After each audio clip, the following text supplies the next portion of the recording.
로마서 8장 16절 성령이 친히 우리의 영과 더불어 아멘. 오늘도 주님과 동행하며 우리가 거룩한 삶을 향해 고민하고 또 씨름하며 선택하며 행하며 걸어갈 때 우리 안에 살아계시는 진리 되시는 예수 그리스도를 붙잡고 우리가 걸어가는 길 가운데 거룩함을 잃지 않고 살아가도록 우리를 붙들어 주옵소서. 연약한 우리를 늘 도우시며 우리를 붙들어 주시는 아버지를 오늘도 우리는 신뢰합니다. 우리의 순간순간 생각, 마음, 우리의 환경과 상황 하나하나 분별함과 그리고 당신의 다스림을 깨닫게 하사 그 안에서 바르게 응답하며 하나님의 영과 더불어 살아가는 오늘 하루가 되기를 간절히 소망하오니 오늘도 말씀 안에서 우리에게 걸어가야 할 길을 보이시고 인도하여 주옵소서. 아멘. 예수 그리스도 이름으로 기도합니다. 아멘. 오늘 우리에게 주시는 기록된 하나님 말씀은 사도행전 20장입니다. 20장 28절에서 38절 말씀입니다. 어제 본문의 연장선상에서 오늘 본문은 사도 바울이 에베소 교회의 장로들에게 마지막으로 권면하는 설교의 내용 그리고 권면의 내용을 담고 있습니다. 이 구절은 바울의 목회적 권면과 그의 감정이 진하게 묻어나는 부분으로 교회를 섬기는 자들에게 중요한 교훈을 제공하고 있는 말씀입니다. 첫 번째는 28절이죠. 바울은 장로들에게 양떼를 지키라는 권면을 합니다. 자신과 모든 양떼를 돌아보며 성령께서 그들을 감독자로 세우셨음을 상기시킵니다. 하나님께서 자신의 피로 사신 교회를 잘 돌볼 것을 권면하고 있습니다. 세번역 성경으로 28절을 읽어드리면 여러분은 자기 자신을 잘 살피고 양떼를 잘 보살피십시오. 성령이 여러분을 양떼 가운데 감독으로 세우셔서 하나님께서 자기 아들의 피로 사신 교회를 돌보게 하셨습니다. 양떼를 돌보기 이전에 해야 할 일이 있습니다. 그건 바로 자기 자신을 먼저 잘 살피는 겁니다. 자신을 바른 신앙으로 살아가는 삶에 세워 다른 이들에게 신앙의 하나의 길이 되어야 한다는 말이죠.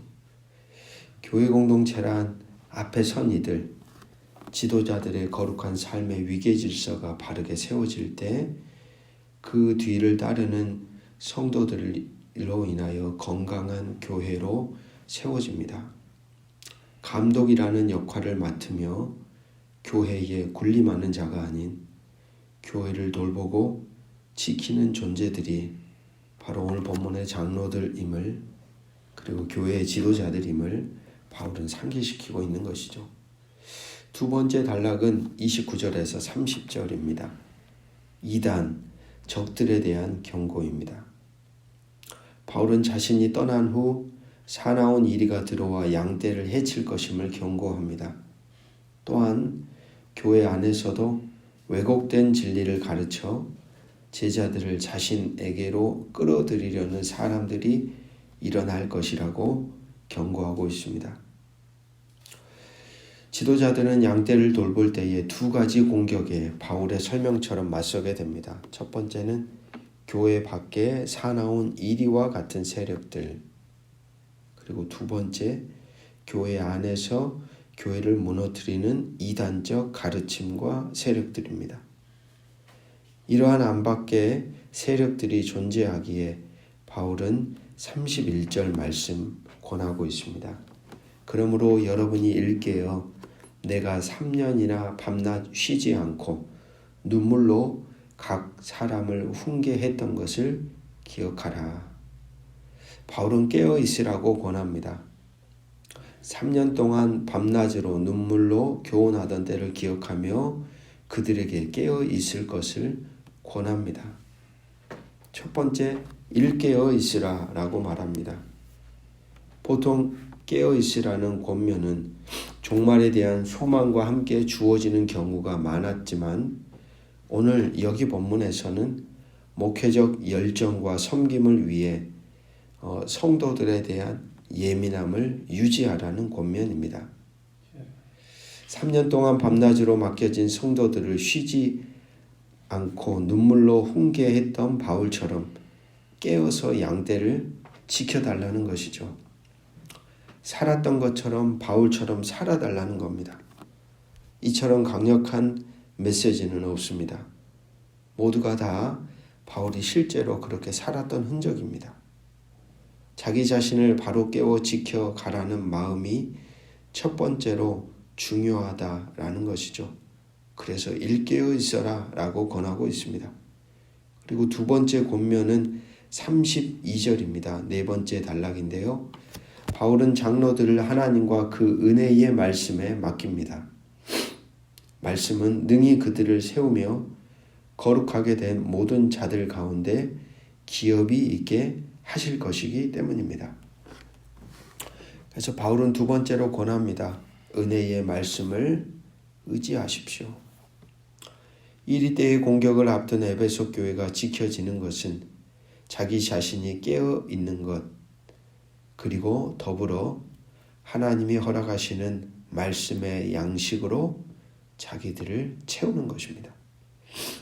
바울은 하나님 말씀 앞에 굳게 설 것을 당부합니다.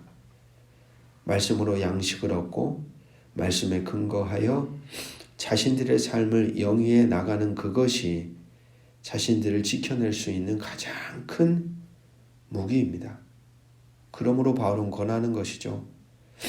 하나님의 말씀 안에 우리 같이 한번 고백합시다. 여러분을 맡기십시오. 오늘 이 하루가 그런 하루가 되시기를 주의 이름으로 축복합니다. 말씀 안에 서는 것, 말씀 안에 나를 맡기는 것, 말씀 안에 내 생각과 내 감정과 내 존재를 세워서 하나님의 것으로 채우는 것. 그리고 다섯 번째 단락은 33절에서 35절입니다. 사도 바울이 어떤 마음으로 그동안 자신에게 맡겨진 교회와 성도들을 섬겼는지를 설명합니다. 바울은 은이나 금이나 의복을 탐하지 않았음을 말합니다. 그리고 자신의 손으로 필요를 채우며 섬겼다고 이야기합니다. 그리고 주님의 말씀을 인용합니다. 같이 한번 고백합시다. 주는 것이 받는 것보다 복이 있다. 바로 이 말씀을 기억하게 합니다. 스스로 자신을 칭찬하는 것처럼 보일 수 있겠지만 바울이 마지막 설교의 자리에서 이제 더 만날 수 있을지 못 만날지 알 수 없는 이 지도자들에게 이러한 이야기를 하는 것은 바로 자신의 설교를 듣고 있는 장로들이 그리고 교회 공동체가 탐욕으로부터 자기 자신을 바르게 지켜가기를 원했기 때문입니다. 모든 인간은 탐욕의 지배로부터 자유하지 못합니다. 늘 탐욕은 그러한 탐욕을 현실 속에 만들어낼 능력이 있는 자들에게 임합니다. 그러니까 지금 사도 바울 앞에 서 있는 이 사람들은 교회의 지도자들이죠. 장로들이라고 말하잖아요. 힘이 있어요. 힘이. 교회 안에서 영향력도 있고 힘도 있고 권력도 있고 리더십도 있고. 여러분, 인간의 탐욕은 힘이 있는 자들로부터 출발하죠. 기억하십니까? 다윗이 왜 무너졌습니까? 왕이라고 하는 절대절명의 그 전성기를 딱 달리고 있었던 그 타이밍에 자신의 부하의 아내가 목욕하는 장면을 보았거든요. 힘이 없었다면 그 여인을 자기 눈앞에 데리고 올 수가 없어요. 모든 것이 가능한 힘이 있었기에 그는 자신의 탐욕을 따라서 움직였던 거예요. 실행했던 거예요. 오늘 본문에서도 역시 자기 눈앞에 서 있는 이 교회의 지도자들을 향해 바울이 그런 마음에서 이야기하고 있는 겁니다. 자신을 보아야 한다고. 가진 힘과 능력과 권세를 바르게 사용해야 한다고. 늘 여러분의 존재가 탐욕에 노출되어 있다고, 깨어있지 않으면 무너지는 것은 시간 문제임을 이야기해주고 싶었던 것이죠.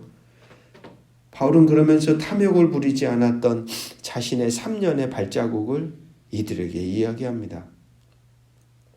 자신의 삶의 흔적으로 그들에게 권했다라는 겁니다.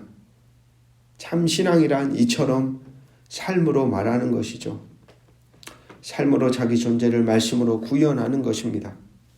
그것이면 그것이 보여지든 보여지지 않든 괜찮습니다. 그걸로 이미 하나님 나라가 임하며 그런 존재를 하나님이 알아서 당신의 선한 도구로 사용하십니다. 자신을 탐욕 가운데 지키기 위해서였을까요? 바울은 철저하게 무엇을 받을까 보다 자신의 것을 나누어 주는 일을 온전히 실천하며 살았습니다. 34절, 35절 우리 같이 한번 읽어보겠습니다. 시작. 여러분이 아는 바와 같이 이 손으로 나와 내 동행들이 쓰는 것을 충당하여 범사에 여러분에게 모본을 보여준 바와 같이 수고하여 약한 사람들을 돕고 또 주 예수께서 친히 말씀하신 바 주는 것이 받는 것보다 복이 있다 하심을 기억하여야 할지니라. 아멘. 주는 것은 물질만이 아닙니다. 물질, 시간, 마음, 정성, 은사, 자신이 가진 모든 것을 바울은 누군가에게 부족한 뭔가를 채울 수만 있다면 바울은 다 쏟아냈어요. 누군가에게 흘러가도록 했다는 것이죠. 자신에게 허락된 모든 것을 누군가와 함께 나누고자 하는 그 마음, 그것이 하나님이 원하시는 나라를 이루는 핵심입니다. 성령으로 충만한 사람의 흔적입니다. 내 안에 있는 것, 내 안에 부여된 것을 내 것으로 여기지 않고 하나님의 마음이 움직이는 대로 그대로 쏟아가게 하는 것, 바로 그게 하나님 나라요 성령으로 충만한 사람들의 흔적입니다. 여러분, 이러했던 바울의 존재 안에 어디에 탐욕이 자리할 수 있었겠습니까? 바울은 그렇게 자기 자신을 지켜냈던 것이죠. 바로 그런 삶을 오늘 말씀을 듣고 있는 그들이 깨닫기를 간절히 원했던 겁니다. 마지막 단락입니다. 작별 인사 36절에서 38절입니다. 바울은 이 모든 말을 한 후 무릎을 꿇고 그들과 함께 기도합니다. 모두가 크게 울며 바울의 목을 안고 입을 맞추고 더 이상 그의 얼굴을 보지 못하리라는 말로 인해 더욱 이들은 슬퍼합니다. 그리고 그를 배에까지 전송합니다. 여러분, 이 대목을 보면 참 마음이 뭉클해지는 것 같아요. 그러면서 이런 생각이 듭니다. 오늘도 우리에게 허락된 모든 만남에는 시간이 제한되어 있다라는 거죠. 언젠가는 우리는 이 제한된 시간 안에 이렇게 헤어지는 자리가 발생할 겁니다. 생을 다해서 또는 어떤 환경과 상황으로 인해 그럴 때 어쩌면 우리 안에도 참 후회스러움이 일어날 수 있어요. 그때 왜 그랬을까? 그때 왜 이렇게 살지 못했을까? 그때 왜 더 사랑하지 못했을까? 그렇습니다. 우리가 가진 모든 인생의 만남엔 제한된 시간이 있다는 걸 여러분, 우리는 늘 기억해야 합니다. 그리고 그때 우리의 마음 안에 밀려오는 후회를 최소화하기 위해서는 지금 현재 우리가 가지고 있는 이 만남의 은총이 주어지는 때에 존재를 다해 우리 곁에 있는 이들을 더 사랑해야 합니다. 더 사랑하고 마음껏 축복하고 마음껏 더 섬기고 마음껏 더 자비를 베풀고 그럴 때 아름다운 인생이 되는 것이죠. 오늘 말씀을 생각하며 함께 기도하겠습니다. 남을 생각하기 이전에 먼저 우리가 바르게 깨어 살아가고 있는지를 돌아보게 하옵소서. 우리를 바로 세우고 그로 인해 우리 곁에 붙여주신 이들이 나로 인해 바르게 서는 자들이 되도록 돕는 자로 일어서게 하옵소서. 우리의 의지만으로는 우리를 세우기가 버거움을 우리는 매 순간 깨닫습니다. 당신의 말씀을 의지하며 오늘도 그 말씀 안에 서는 자로 결단하며 나아갈 때 하늘의 양식으로 우리를 매 순간 먹이시고 입히시고 당신의 형상으로 우리를 빚어가 주옵소서. 우리에게 허락된 것이 내 것이 아님을 알고 내 곁에 있는 이들에게 주는 것이 기쁜 자로 오늘도 마음껏 살아가기를 원합니다. 오늘도 우리 모두에게 허락된 이 제한된 시간, 선물 같은 시간에 연결되어 있는 소중한 관계, 사람들을 향하여 마음과 뜻과 정성을 다해 사랑으로 살아가는 복된 하루가 되기를 주 예수 그리스도의 이름으로 간절히 기도드립니다. 아멘.